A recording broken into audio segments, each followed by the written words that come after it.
الحمد لله الذي أنزل على عبده الكتاب ولم يجعل له عوجا قيما لينذر بأسا شديدا من لدنه ويبشر المؤمنين الذين يعملون الصالحات أن لهم أجرا حسنا ماكثين فيه أبدا وينذر الذين قالوا اتخذ الله ولدا. أشهد أن لا إله إلا الله الملك الهدى وأشهد أن محمدا عبده ورسوله المصطفى وصلى الله على حبيب المرتضى وعلى آله وأصحابه من أهل الصدق والوفاء. أما بعد. Hadiratul mukarramin wal muhtaramin jamaah salat subuh Masjid Al-Islah rahimani wa rahimakumullah. Suatu ketika baginda Rasul sallallahu alaihi wasallam pernah terlambat datang ke masjid untuk melaksanakan salat subuh. Dan durasinya cukup lama. Sampai hampir kelihatan hari sudah semakin terang. Sahabat sudah resah, kemana Rasulullah? Di antara yang paling resah adalah Sayyidina Bilal bin Rabah, muazzin Rasulullah Muhammad sallallahu alaihi wasallam. Kemudian Rasulullah sudah sekian lama baru datang, dan beliau langsung memimpin mengimami salat subuh berjamaah. Setelah salat subuh, Bilal bin Rabah berani mempertanyakan hal ini kepada Rasulullah. Ya Rasul, tadi kami sudah sangat lama menunggu. Akhlak dan adabnya sahabat, kalau Rasulullah belum datang tidak berani untuk memulai sholat terlebih dahulu. Sekalipun di sana hadir Sayyidina Abu Bakar, Umar, Utsman, nunggu Rasulullah. Kemudian Rasulullah menjawab pertanyaan Bilal bin Rabah. Oh, tadi aku ada sedikit keperluan. Maka harus dituntaskan terlebih dahulu. Kemudian aku kembali ke rumah, masuk ke rumahnya itu. Rumah Rasulullah tidak jauh. Rumah Rasulullah dengan Ummul Mukminin Sayyidatul Aisyah itu berada dengan masjid menyatu. Terpisahnya sedikit saja. Sebentar ke rumah dan melaksanakan sholat sunnah dua rakaat. Kemudian Bilal bin Rabah mengajukan pertanyaan lagi. Tapi itu udah lama sekali ya Rasulullah. Kami sampai nunggu sekian lama. Apa jawab Rasulullah? Seandainya lebih lama daripada itu pun, aku tidak akan meninggalkan 2 rakaat sholat sebelum subuh. Jadi apa maksudnya? Baginda Rasul Shallallahu Alaihi Wasallam adalah orang yang kita tahu tidak ada dosa pada. Beliau Shallallahu Alaihi Wasallam dianugerahi kemuliaan yang begitu besar sebagai Sayyidul Khuluq, pemimpinnya makhluk. Tetapi tidak pernah meninggalkan hal yang mungkin dianggap kita biasa saja. Kata Sayyidatul Aisyah, beliau mengatakan, aku tidak pernah melihat Rasulullah segitu perhatiannya kepada sholat selain daripada sholat sunnah 2 rakaat sebelum subuh. Beliau mengatakan dalam satu hadis, rakaatan qabla al-fajr khairun min ad-dunya wa ma fiha. 2 rakaat sholat sunnah sebelum fajar. Jadi fajar itu sholat sunnah fajar, para ulama sepakat, ittifaqul ulama itu bahwa sholat qobliyah subuh. Bukan sholat yang dilaksanakan sebelum adzan subuh, tetapi sholat setelah adzan subuh. Dalam riwayat yang lain, ahabbu ilayya min ad-dunya wa ma fiha. Lebih kucintai daripada dunia dan seluruh isinya. Maka ini menjadi kebiasaan Rasulullah. Sesuatu yang sudah menjadi biasa disebut kontinu berulang-ulang. Itulah kebiasaan Nabi. Maka sunnahnya pun paling penting. Maka disebut sholat sunnah muakkad. Ada gaya muakkad, ada sunnah muakkad. Nah, qobliyah subuh 2 rakaat ini adalah sholat sunnah muakkad. Bagaimana kalau 4 rakaat Pak Ustaz? Nah, jangan melebihi Nabi, tapi saja 2 saja. Ini kerajinan 4 rakaat, ya mungkin 2 rakaat bisa jadi nilai sholat sunat mutlak, tapi Rasulullah melaksanakannya 2 rakaat. Ada hikmah yang besar sebenarnya. Kalau disebut khairun minad dunya, kita lihat khairun ini lebih baik. Artinya lebih baik apa yang ada di dunia ini yang orang kejar dari mulai bangun tidur sampai tidur kembali, sampai orang menghalalkan segala macam cara untuk dunia ini. Ia tidak sadar ada jawaban Allah yang istimewa ketika bangun di pagi hari adalah melaksanakan sholat sunnah dua. Saking sangat pentingnya, Rasulullah pun lama memberikan jeda antara azan dan iqamah. Dan ini berlangsung sampai saat ini. Kalau Bapak Ibu pernah berangkat umroh di Mekah dan Madinah itu ada jarak, ada space waktu antara azan dan iqamah hampir 15 menit. Memberikan kesempatan kepada yang baru datang untuk melaksanakan sholat sunnah dua. Subhanallah. Hikmah yang lebih besar tentu adalah keridhaan Allah. Namun harus kita garis bawahi, ternyata baginda Nabi, orang sudah demikian mulia, tidak meninggalkan yang sangat luar biasa. Sekalipun beliau adalah orang yang maksum, sekalipun beliau sudah dijamin masuk surga, itulah karakteristik Nabi. Semakin Allah muliakan, tidak mengurangi semangat ibadah, malah semakin semangat. Sudah diangkat jadi Nabi, dijamin masuk surga, tahajud saja kakinya sampai bengkak. Apakah berdoa berhenti? Tidak, malah semakin banyak meminta kepada Allah. Jangan dikira bahwa Rasulullah ketika Allah sudah jamin masuk surga, Allah kabulkan segala permintaannya, berhenti berdoa. Tidak. Jangan dikira bahwa Rasulullah orang yang dikabulkan doanya tidak mungkin ditolak. Ketika berdoa langsung ijabah sekaligus, tidak begitu. Ada kalanya Rasulullah juga berdoa, tetapi tidak sekaligus Allah kabulkan. Nah kita hamba Allah, umat Rasulullah, kadang-kadang baru 1 kali, 2 kali meminta kepada Allah, belum kunjung dikabulkan sudah putus asa. Dalam satu makalah Al-Imam Ibnu Athaillah As-Sakandari menulis dalam kitab Al-Hikam. Kitab Hikam ini kita rujukan di pondok pesantren dan di universitas diajarkan sebagai kitab tasawuf, sebagai kitab tazkiyatul nufus untuk membersihkan jiwa. Dan ini kami pelajari dulu ketika di pondok pesantren kelas ustaz. Kelas kami sudah mencapai adanya hidayah. Dalam kitab ini beliau menuliskan, jangan sampai terlambatnya ijabah doa dari Allah ketika kita sungguh-sungguh sudah berdoa menyebabkan kita putus asa. Sebab Allah akan mengabulkan doa-doa kita sesuai waktu yang Ia kehendaki, di momentum yang Ia kehendaki, bukan sesuai hawa nafsu. Kalau hawa nafsu kita ketika kita berdoa pengennya langsung juga dikabul. Padahal menurut Allah belum tentu baik. Ada waktunya, ada momentum yang tepat di mana Allah memberikan sesuatu kepada hamba. Jadi kalau menurut akal kita, nafsu kita pengennya langsung cair, pengennya langsung diijabah. Jangankan kita, mari kita lihat bagaimana sejarah Nabi Musa alaihi salam. Beliau seorang nabi.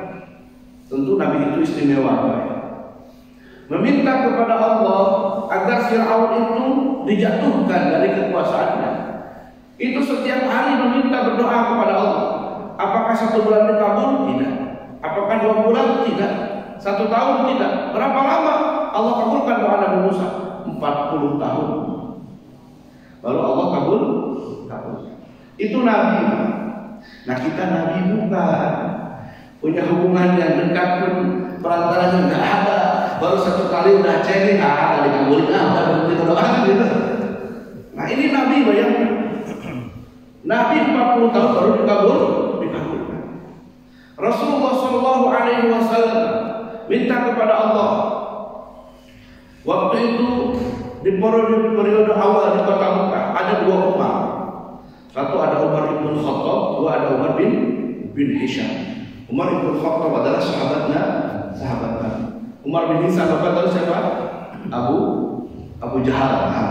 Jadi ada 2 Umar bin Khattab dan Umar bin Hisham. Rasulullah dalam hatinya minta kepada Allah, ya Allah, kuatkan Islam ini dengan 2 Umar.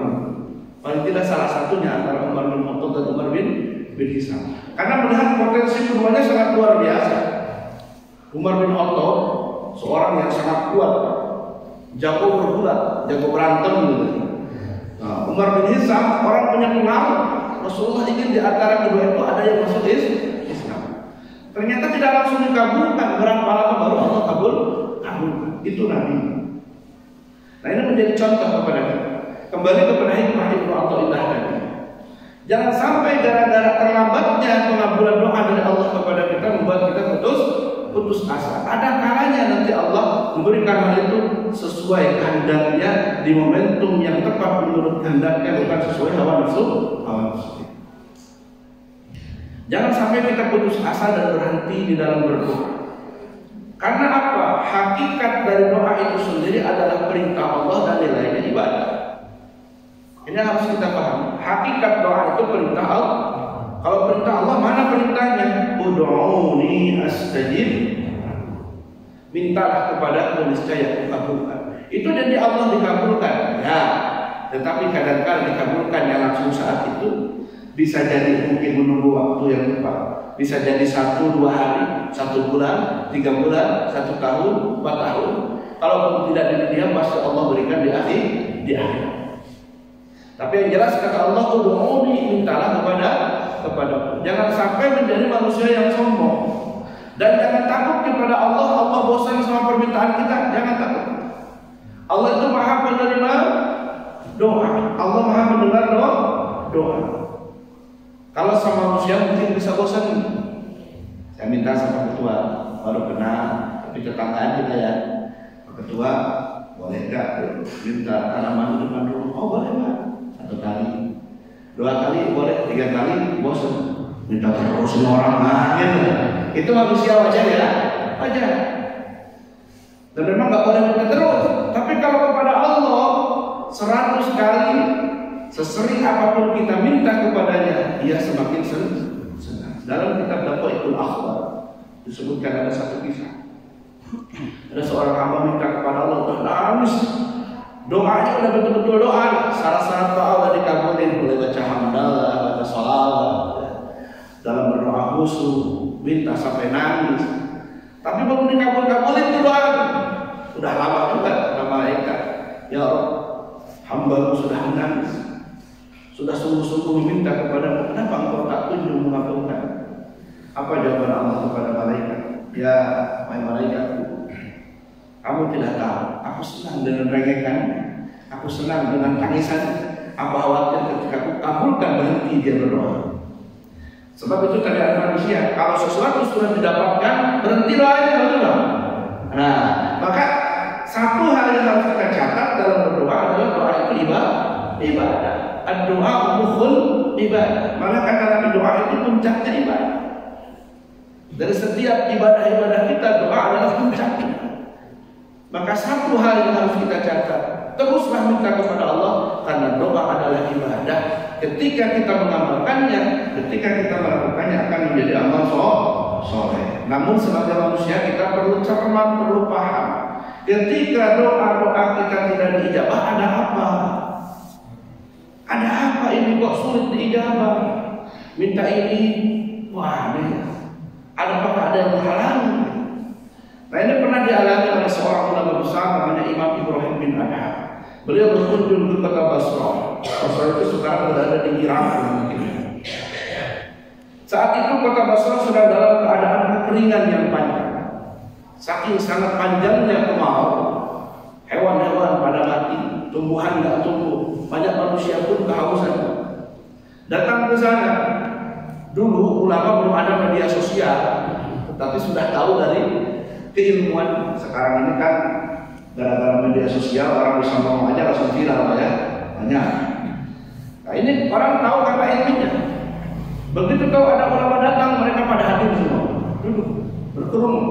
Maka mereka mulai bertanya satu persatu, wahai Tuhan, kami tahu Anda ini seorang alim, seorang ulama. Kami ingin bertanya tentang nasib kami. Kenapa? Kami ini sudah lama keringan. Banyak hewan ternak kami mati, banyak di antara sahabat-sahabat kami meninggal dunia gara-gara kekeringan. Padahal kamu sudah meminta kepada Allah dengan sungguh-sungguh, tapi Allah belum mengabulkannya. Apa yang menyebabkan itu terjadi? Bukankah Allah berjanji dalam Al-Quran, ud'uni astajib lakum? Pak, ini udah bertahun-tahun kami tidak dikabul-kabulin doa. Imam Ibrahim bin Adham tersenyum. Ya ahlal Basrah, wahai penduduk Basrah, bagaimana mungkin doa kalian dijawab sementara hati kaliannya nggak connect? Ibarat kata kita punya handphone tapi nggak punya sinyal. Bagaimana mungkin nyambung sama Allah tetapi sinyalnya nggak ada itu? Maksudnya apa? Itu karena dalam hati kalian ada satu penyakit. Ma tasqulubukum bi asyrati asya. Hati kaliannya mati. Lalu apa yang menyebabkan hati kalian menjadi mati, wahai imam? Beliau menyebabkan ma tasqulubukum bi asyrati asya. Paling tidak yang menyebabkan hati kalian menjadi mati itu ada 10 perkara. Apa saja? Yang pertama, araftumullah wa lam tu'addu haqqah. Kalian mengenal Allah tetapi tidak menunaikan haknya. Berbicara kalau kita kenal Allah, karena Allah tidak kenal siapa Allah, Tuhan. Kan gitu ya. Kita pun yakin kenapa datang ke sini karena iman kepada Allah. Allah itu siapa? Tuhan kita. Lalu siapa kita? Hamba. Apa tugas hamba? Menyembah Allah. Kalau kita sebagai seorang hamba, maka sesungguh-sungguhnya, sebenar-benarnya, seyakin-yakinnya, jangan menyembah Allah dengan mempersekutukan. Ubudullah wa la tusyriku bihi syai'an. Sembahlah Allah dan jangan menyekutukannya dengan sesuatu apa? Alhamdulillah orang soleh indah tidak ada sekutu-sekutu, Pak Ustaz. Tidak ada syirik-syirikan, alhamdulillah. Tapi kita nggak sadar. Kadang-kadang syirik khafi itu muncul. Di satu sisi kita ibadah kepada Allah, tapi ada penyakit dalam hati. Kadang mungkin dipuji orang, namanya dia itu ketika kita beramal sesuatu ingin dilihat oleh orang lain. Padanan kata dari sifat ria adalah sum'ah, ingin pamer. Mungkin nggak dilihat orang, tetapi getek lah atau getek lah. Orang sudah bilang getek ya. Kalau amalannya nggak disebutin, dia nyumbang ke masjid Al-Isra ini 10 juta. Mungkin pengurus masjid lupa ngumumin, diumumin yang lain tapi dia punya saya kalah. Pak, kemarin saya kan nyumbang 10 juta, kok nggak disebutin sum'ah. Kemudian ada yang paling halus namanya ujub. Ujub itu biar orang kagak tahu, biar orang kagak dengar, tapi hati dia nyombongin dirinya sendiri. Dia nyumbang AC ini, misalkan di masjid ini ya, AC-nya air conditioner pendingin ruangan. Terasa dingin orang, alhamdulillah salat di sini nyaman dalam hatinya. Tuh kalau bukan kata saya ini kan nyaman di sini. Tapi dia nggak mau yang lain, hatinya saja. Itu namanya apa? Ujub. Itu nggak boleh juga kalau saja. Itulah disebut ria. Ria itu datangnya halus seperti semut hitam di atas batu hitam, di dalam kegelapan malam, di tengah laut yang dalam. Kira-kira gimana Pak? Udah semutnya hitam di lautan yang dalam, di atas batu hitam, tengah malam pula. Kira-kira nampak nggak? Enggak. Itulah ria datang kepada hati kita. Satu sisi amalan kita nggak usah ditengok sama orang, tapi hati ini getek. Kalau orang nggak tahu itu saya nyumbang, nanti saya nggak dihargai sama orang lain. Itu disebut mungkin syirik secara nyata enggak, tetapi secara khafi, sirri ada di dalam hati. Nah itu yang pelan-pelan harus kita perbaiki. Karena orang-orang yang ria nanti ketika dia pulang ke hadapan Tuhannya, dia akan menyesal. Ya Allah, kemana amalan sedekah saya waktu hidup? Kata Allah, memang kamu punya amalan sedekah? Saya kan dulu banyak sedekah. Kenapa kamu tidak meminta kepada dulu yang di dunia kamu ingin dipujikan? Di dunia kita pengen dijadiin sama masyarakat, pengen disebut sebagai ahli sedekah. Udah dapat, alhamdulillah. Bapak itu ahli sedekah. Di akhirat gak dapat apa-apa, menyesal. Itulah salah satunya. Kita mengenal Allah tetapi tidak melaksanakan hak Allah. Belajar Pak Ustaz perlu latihan. Itulah disebut lawan daripada ikhlas itu ya riya. Lawan dari sifat ikhlas itu riya. Kita hanya menyembah Allah betul-betul, tetapi lawannya itu bukan dari syaitan, tapi dari hati kita. Syaitan yang memper-memperin. Berat luar biasa. Araftumullah wa lam tu'addul haqq. Yang kedua, taraktumul Qur'an wa lam ta'malu bihi. Yang menyebabkan hati menjadi mati. Kita baca Quran tetapi kita tidak mengamalkannya. Alhamdulillah.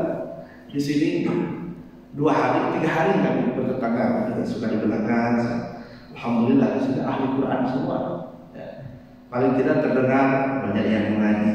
Artinya semangat mukmin kepada baca Quran mulai dulu.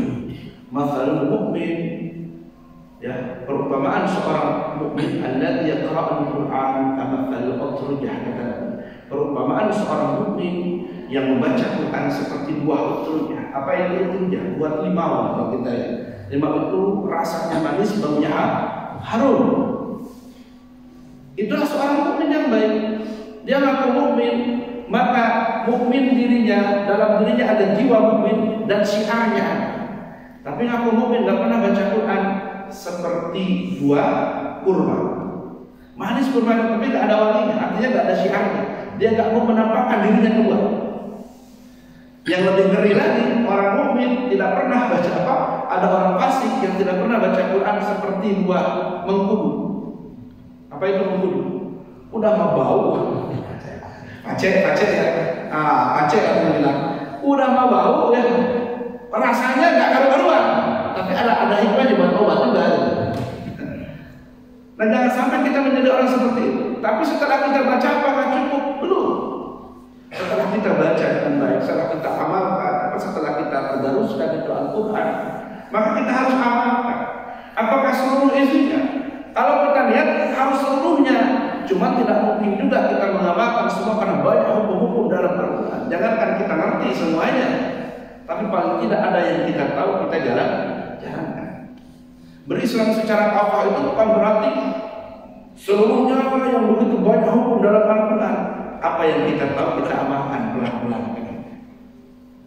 Ada yang saklek, kita ini pasti berdosa semuanya karena kita tidak bisa menjalankan seluruh isi dalam Al-Quran. Allah buat hukum yang sekian banyak, mungkin dari sebagian orang hanya bisa menjalankan beberapa hal. Cuma dalam hati kita tidak mengingkar. Jangan sampai ingkar sedikit pun, jangankan satu ayat, satu kalimat pun jangan ingkar daripada Al-Quran. Masalah ngamalin atau belum itu urusan nanti, tapi jangan ingkar. Contoh dalam ayat Al-Quran begitu banyak ya, perintah, larangan. Termasuk dalam tata cara memilih pemimpin pun diatur Allah udah ngatur. Kenapa Allah atur itu? Supaya kita nggak salah. La tattakhidul kafirina awliya'a min dunil mu'minin. Contoh, jangan kamu pilih la tattakhidul kafirin, orang-orang kafir awliya menjadi pemimpin bagi orang-orang beriman. Kenapa Allah buat firman seperti itu? Agar orang Islam tidak salah langkah. Nah, ini sekarang mau diubah-ubah itu ayat itu. Wah, itu kan ayat sudah tidak relevan lagi Allah. Itu Al-Quran dari mulai diturunkan sampai saat ini tetap akan menjadi hukum dan jangan bilang tidak relevan, akan sesuai dengan kebutuhan zat. Mungkin kita belum bisa amalkan seluruhnya, tapi paling tidak jangan ada pengingkaran sedikit pun terhadap Al-Quran. Jangankan satu ayat, satu kalimat kita ingkar atau kita berani berubah-ubah, nah, kita sudah jatuh ke dalam kekufuran. Nauzubillah. Nah, kita udah baca, tahu, kita udah dengar dari guru-guru kita itu Quran. Nah, cuman kita lewat aja, nggak mau ngamalkan Quran. Itu menyebabkan hati menjadi mati. Bagaimana mungkin hati hidup sementara firman Allah yang harusnya menerangi kita abai? Maka di sini ada kajian tafsir Quran ya. Nah, alhamdulillah. Kajian tafsir Quran itu terus ikuti. Kemudian setelah itu pelan-pelan amalkan. Itu akan buat hati menjadi lembut. Yang ketiga, idda'aitum hubba Rasulullah walakin taraktum sunnah. Yang membuat hati menjadi mati itu kita mengaku cinta kepada Rasul, tetapi sunnah-sunnahnya sering kita tinggalkan. Kalau bicara Bapak cinta Rasulullah, cinta. Seberapa besar cinta Bapak kepada Rasulullah? Lebih daripada apapun. Subhanallah. Karena pernah Sayyidina Umar ditanya, ya Umar, seberapa besar kecintaanmu kepada aku? Ya, kecintaanku kepadamu ya Rasulullah, setelah aku cinta kepada Allah, kemudian cinta kepadamu tidak lebih daripada mencintai diriku sendiri. Rasulullah marah. Rasulullah itu marah. Dan dikatakan orang-orang yang beriman kalau kecintaannya ya, hanya sebatas untuk dirinya sendiri, maka orang beriman itu mencintai dirinya, mencintai Allah dan Rasulnya lebih daripada mencintai dirinya, keluarganya, dan siapapun yang ada di dalam. Maka tanamkan pertama kecintaan kepada Allah dan Rasulullah melebihi cinta kepada diri. Nah sekarang sudah cinta kepada Rasulullah, bagaimana cara menanamkan cinta kepada Rasulullah? Sekarang banyak orang pun cinta, tetapi kenal pun tidak Rasulullah. Siapa Rasulullah itu? Ayahnya siapa? Ibunya siapa? Daripada nasab yang mana kan? Nah udah tahu, udah kenal siapa Rasulullah, baru kan mulai kita jatuh hati. Maka untuk mengawali bagaimana supaya menumbuhkan cinta, perbanyak surah Nabawi, perbanyak baca. Kalaupun nggak baca, ada kajian. Kalau kajian mungkin seminggu sekali, lalu baca dulu. Kan kalau baca surah Nabawi kan nggak perlu kayak baca kitab fikih, Pak ya. Kalau kitab fikih harus ada gurunya. Kalau nggak ngerti nanya, gitu kan. Kalau baca surah Nabawi seperti sejarah. Dan rata-rata surah Nabawi jarang ada hilafiyah, Pak. Insya Allah surah Nabawi itu jarang ada hilafiyah. Ada kitab Syama'il Muhammadiyah. Silakan baca surah Nabawi.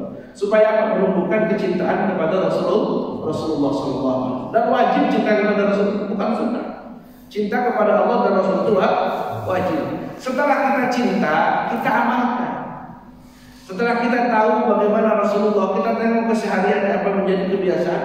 Ada yang menjadi kebiasaan, ada yang menjadi perbuatan Nabi yang tidak menjadi kebiasaan. Tapi itu sunnah. Sekali dua kali dilakukan, tetapi bukan kebiasaan. Itu sunnah. Maka kita prioritaskan dulu mana yang dilakukan oleh Nabi, itulah sunnah prioritas yang dilakukan oleh Rasulullah SAW. Berundang-undang dan berkesinambungan.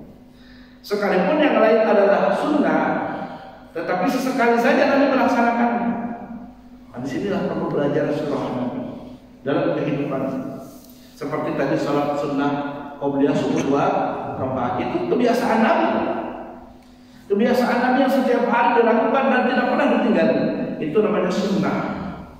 Sunnah muakkad. Saum di hari Senin. Itu setiap minggu, bukan berarti Senin ini puasa 3 Senin libur, enggak.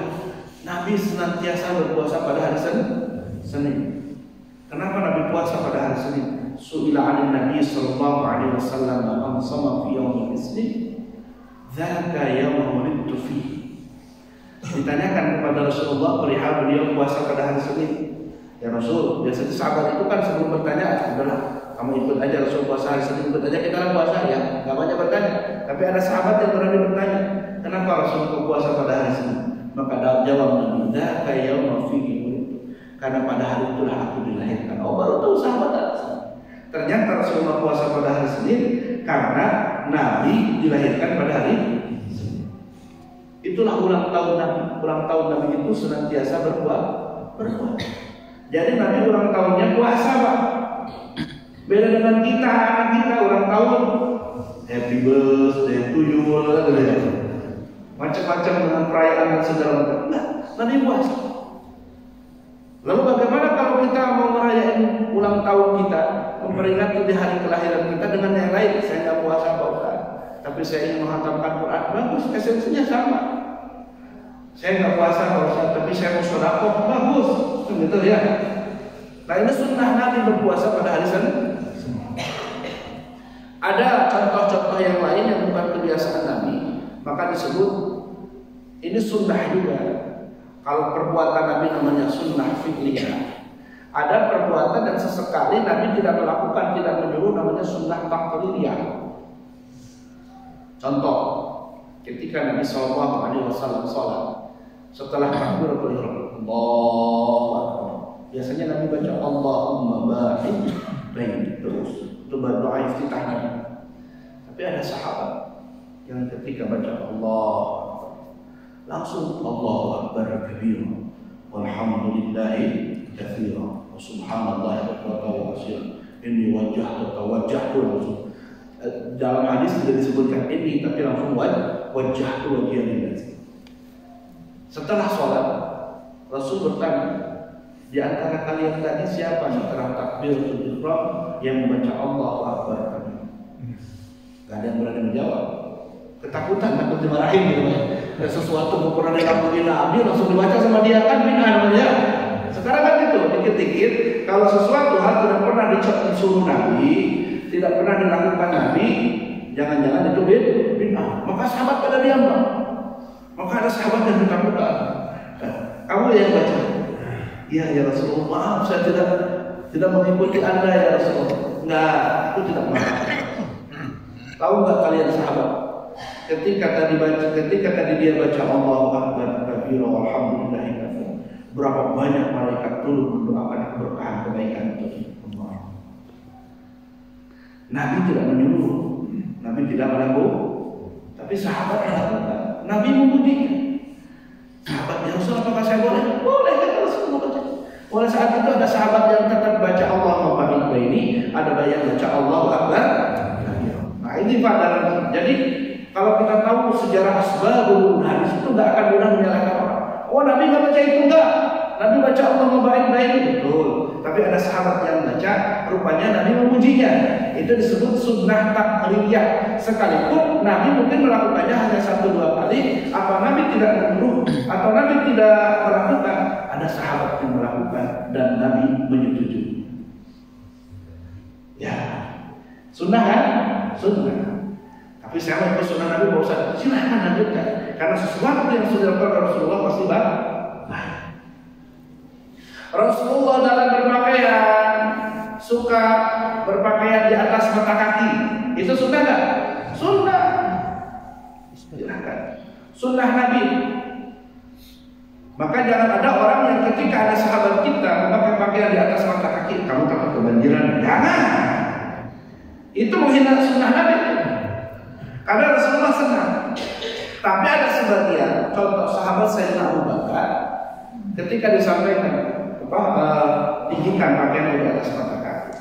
Karena Rasulullah khawatir ada orang yang ketika itu lewat di depannya pakaiannya ke bawah, tapi dengan sombong merasa oh saya banyak kain nih. Karena khawatir ada sifat khuyala, ada sifat sombong. Apakah Islam masuk bagian yang sombong itu ya Rasulullah? Kata Sayyidina Abu Bakar. Nah, Sayyidina Abu Bakar kurus sekali, kadang-kadang sarungnya itu merosot terus. Oh kamu bukan bagian daripada itu lah. Yang Rasulullah maksudkan adalah kesombongannya. Tapi dengan berpakaian di atas mata kaki itu adalah sunnah.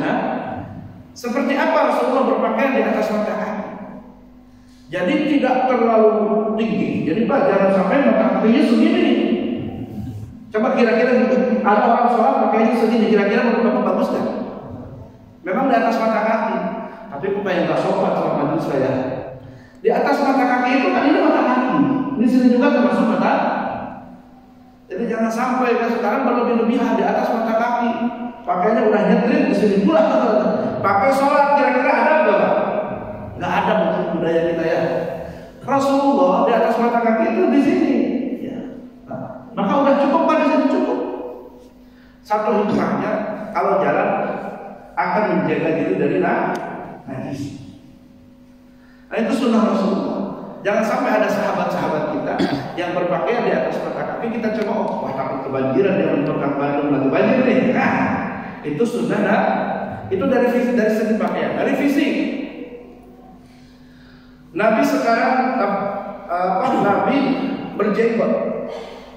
Karena orang Arab itu gennya bagus ya, tubuh jenggotnya bagus. Dan ketika Nabi berjenggot nampak gagah. Maka jenggot ini menjadi sunnah, tapi kata ulama disebut sunnah fitriyah, sunnah bawaan lahir. Karena orang Arab dan kebetulan Nabi punya jenggot seperti saya, alhamdulillah dikasih jenggot ya saya pelihara lah ya, saya pelihara. Karena itu sunnah. Tapi bukan berarti yang tidak memelihara jenggot kamu bukan umat Nabi karena pelihara jenggot, bukan. Karena itu termasuk sunnah yang bukan sunnah dalam rangka ibadah makhluk. Kebetulan saja saya diberikan oleh Allah jenggot ya udah jahat. Nah, sekarang ada orang yang keras sekali. Bagaimana kamu diakui 4 tahun kamu aja nggak pelihara jenggot? Kadang-kadang bingung kita kan. Ada orang yang mungkin Allah berikan jenggotnya cuma 1. Pelihara gini ya satu. Kata si ibunya, bapak boleh kali bapak kenapa? Kayak dari domba tetangga. Jadi dipelihara itu dibagusin. Kan innallaha jamilun yuhibbul jannah. Allah itu indah, mencintai keindahan. Jangan sampai ada kata Rasulullah jenggot 1 diikus ini saja. Ya maksudnya Rasulullah bagaimana berjenggot itu sunnah fitriyah, bukan sunnah dalam ibadah mah. Banyak sunnah ibadah mah banyak. Qobliyah subuh ya. Nah tetapi jangan pernah kita mencemooh sunnah Rasulullah. Nah ada juga orang yang seklak gitu Pak, mencemooh sunnah Nabi. Ada orang berjenggot, jenggot itu sunnah. Jangan pernah dicemooh. Kalau belum bisa menjalankan sunnah, maka jangan menghina sunnah. Ini udah pada menjalankan sunnah kagak bisa menghina sunnah. Mau dapat bagian dari mana? Keras banget. Mengaku cinta kepada Rasulullah, tetapi sunnahnya tidak dilaksanakan. Dan satu adab kita kepada Rasulullah. Selain kita mengikuti sunnah Nabi, cintai beliau dan cintai ahlul bait, cintai keluarga Nabi. Dulu saya pesantren belajar kitab Akhlaqul Mubalim sampai di keempat. Itu akhlak untuk anak-anak baik. Di antara nasihat yang disampaikan jilid keempat itu mencintai Rasulullah. Tidak hanya Rasulullah, tidak cukup kecuali dengan mencintai keluarga Rasulullah. Dalam salawat pun kan gitu. Dalam salat Allahumma sholli ala Muhammad wa ala ali Muhammad. Kalau dalam salat kita Allahumma sholli ala Muhammad, assalamualaikum, salatnya tidak sah. Karena ada rukun qauli yang kita tinggalkan. Salawat harus dengan keluarga Nabi. Nah, menjaga sunnah Rasulullah juga dengan menjaga ahlul bait, menjaga zuriat cucu Nabi Muhammad SAW. Bagaimana cara menjaga? Menghormati, memuliakan. Mungkin kita nggak sepakat, nggak sependapat dengannya, tetapi hargai.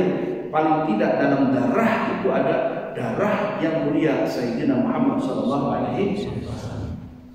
Sekarang ini banyak orang suruh ada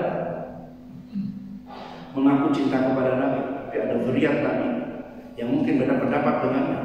Wah, dibuat coret-coret di Facebook, di mana cucu Nabi Pak dibayar, biasanya berkorban berkabut, digambarkan sama dia di atas sorban, di bawahnya telanjang. Alhamdulillah dari surga. Ada nggak? Ada. Bagaimana mungkin kita bisa mendapatkan syafaat Rasulullah? Ngaku cinta kepada Nabi sementara cucunya begitu. Habibana Habib Muhammad Rizq bin Syihab itu cucunya Nabi terdaftar di Rabitah Alawiyah, terdaftar. Dan kami alhamdulillah hadus nikmat. Sebelum terjadi kasus dulu yang sudah sering jumpa di Batam, rumah datang dihadiri. Bagaimana akhlak yang begitu sangat santun luar biasa. Kita bukan siapa-siapa.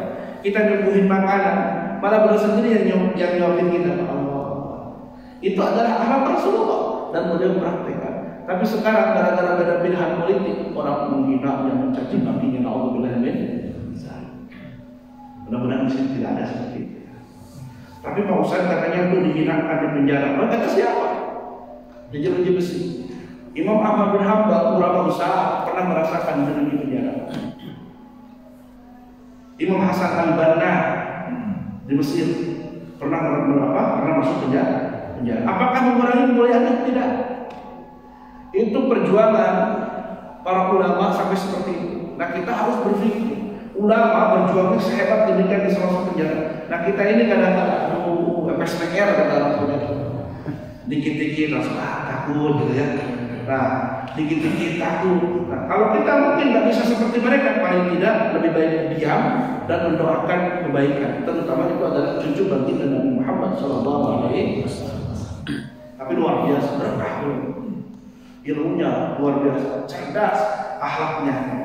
Saat di Mekah kami umroh kan, pembimbing umroh bolak-balik, alhamdulillah jumpa di sana. Tetap akhlaknya betul, di sana lagi saja kita menjaga. Kalau kita pikir kenapa aku nggak di sana aja hanya dia tinggal, itu adalah perjuangan cucunya Rasulullah Muhammad SAW. Nah kita ngaku cinta kepada Nabi, selain menjalankan sunnahnya, cintai ahlul bait, cintai keluarga. Memang Ahlul Bait Nabi itu ada yang terpecah, ada yang tetap berada dalam barisan Ahlus Sunnah wal Jamaah, ada yang lari ke Syiah. Dulu ketika terjadi pembantaian di Padang Karbala, termasuk Sayyidina Husain syahid di sana, maka mulai terjadi pergolakan. Ada orang pikir, ini kenapa cucunya Rasulullah sampai dibunuh, terlalu baper misalnya kita sekarang ya, dihayati, maka bencilah kepada siapapun dalang yang menyebabkan semuanya. Padahal dari kalangan mereka sendiri, Sayyidina Husain itu juga oleh orang-orang Syiah. Mereka sendiri yang mengadakan propaganda itu. Maka mereka menyalahkan sahabat-sahabat yang mulia, itu disebut Syiah. Ada yang Khawarij udah dari dulu itu. Khawarij itu tidak menerima pendapat orang. Setelah Sayyidina Ali dianggap kafir oleh mereka, maka dibunuh. Itulah Khawarij. Nah, karakternya ada ya. Orang nggak mau menerima pendapat orang, merasa dirinya paling benar, yang lain salah semua. Itu karakternya mirip dengan Khawarij. Tidak berani menuduh mereka Khawarij, tapi karakternya mirip seperti. Bagaimana Pak Ustaz dengan Ahlul Bait yang Syiah? Itu pilihan hidup mereka, jalan mereka. Tetapi menghormati sebagai cucunya Nabi tetap harus ada dalam hati kita. Tapi kita nggak usah ikut, betul. Ada akidah. Bagaimana ya menghormati? Karena dalam darah mereka mengalir darahnya Sayyidina Muhammad SAW. Nah itulah sikap kita kepada Rasulullah SAW dan Ahlul Bait. Yang ketiga, yang keempat, kita ini kadang sibuk memikirkan aib orang, sementara aib diri kita sendiri tidak dipikir. Itu yang menyebabkan hati mati. Ini baru 4. Udah jam 5 lebih 15 menit. Sebentar lagi. Di sini mau ada sepedahan. Ketahuan, Pak Ustaz, 30 menit, 40 menit. Di Batam kami sudah ada baikan subuhan juga. Jadi sebelum subuh tuh. Sekarang guru kita Adi lagi di Batam, sekarang lagi sampai ke subuhan. Kebetulan saya lagi di Bandung ya, biasa suka ngawal. Nah, itu baik subuhan. Jadi masjid itu, yang masjid-masjid yang belum istiqomah jamaah, ini kan alhamdulillah ramai. Yang mungkin masjidnya mungkin masih sedikit yang jamaah, dipenuhi sama baikan subuhan itu. Ngaji gitu ya. Tapi alhamdulillah ngajinya sampai sholat isya. Sampai sholat isya. Karena ada satu anugerah yang besar, kata Nabi, man jalasa ba'da subuh, siapa yang duduk setelah sholat subuh sampai dia melaksanakan sholat isya, maka dia mendapatkan pahala umroh mabrurah tamatan sempurna. Jadi siapa saja duduk itu ya zikir, baca Quran, ya taklim, duduk sampai waktu subuh tiba, sholat sunnah 2 rakaat, maka dia mendapatkan pahala ibadah umroh yang mabrurah, yang tamatan kata Nabi sempurna. Artinya sempurna itu luar biasa, umrohnya mabrur. Kita kesana belum tentu mabrur itu apa? Duitnya kagak ada. Udah ada duitnya sekarang sulit sekarang umroh ya. Itulah luar biasa. Harusnya terus sombong asal aja duit bisa umroh. Giliran sekarang ditutup karena pandemi nggak bisa umroh.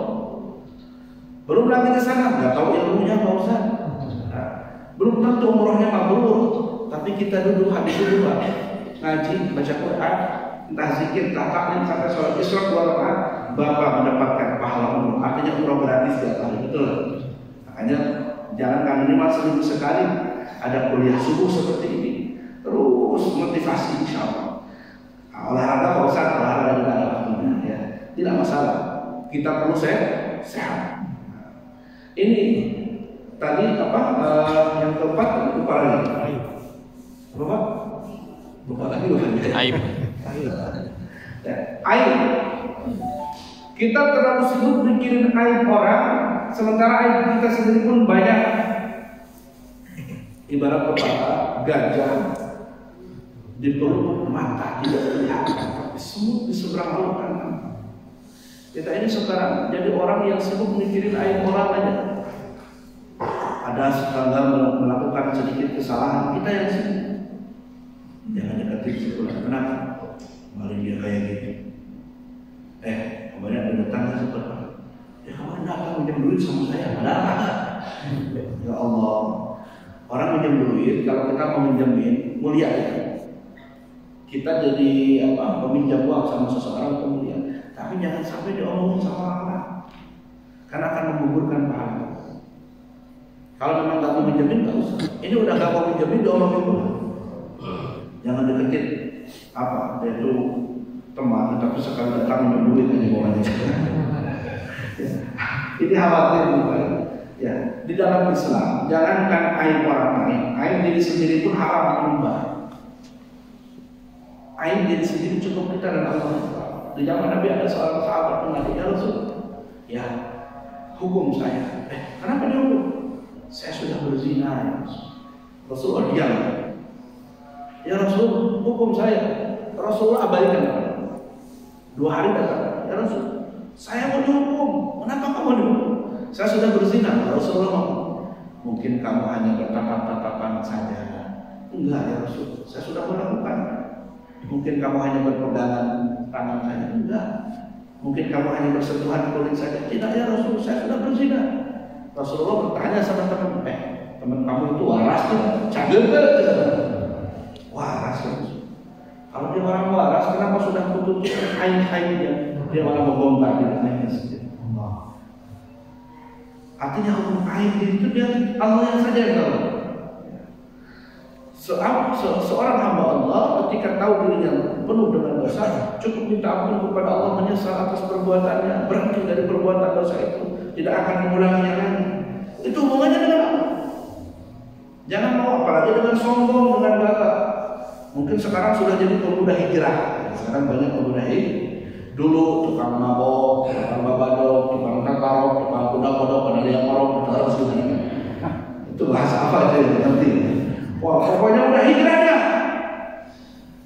Ngomong sama temannya, nengok ada orang yang masih kayak gitu. Allah, itu bang sudah lewat. Dulu saya lebih dari itu. Dia baru minum 1 botol dah, itu saya 10 botol lah kata-kata. Itu ada kebanggaan dalam dirinya. Ya, itu tidak boleh. Nah, mengumbar aib diri sendiri saja tidak boleh, apalagi mengumbar aib orang.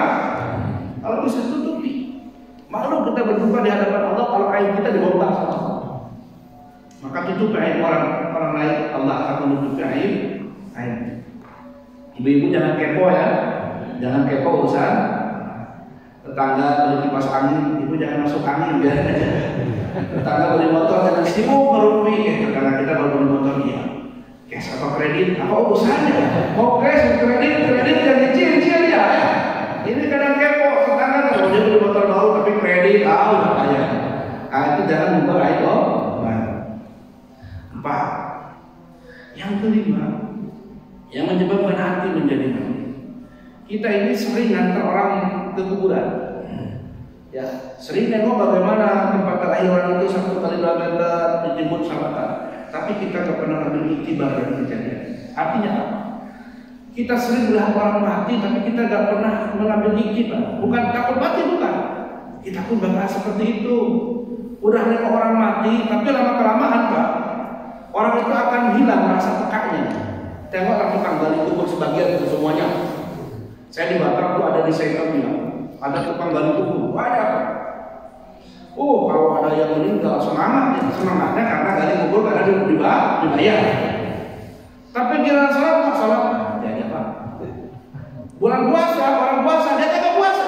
Bapak setiap hari dengan orang mati, Bapak nggak takut? Udah biasa. Itu. Ini udah biasa nih. Jangan sampai karena biasa jadi hilang peka kita. Padahal kalau kita dengan orang mati harusnya semakin sadar bahwa kita pun akan mati. Ini karena biasa. Udah biasa ini Bapak. Allah.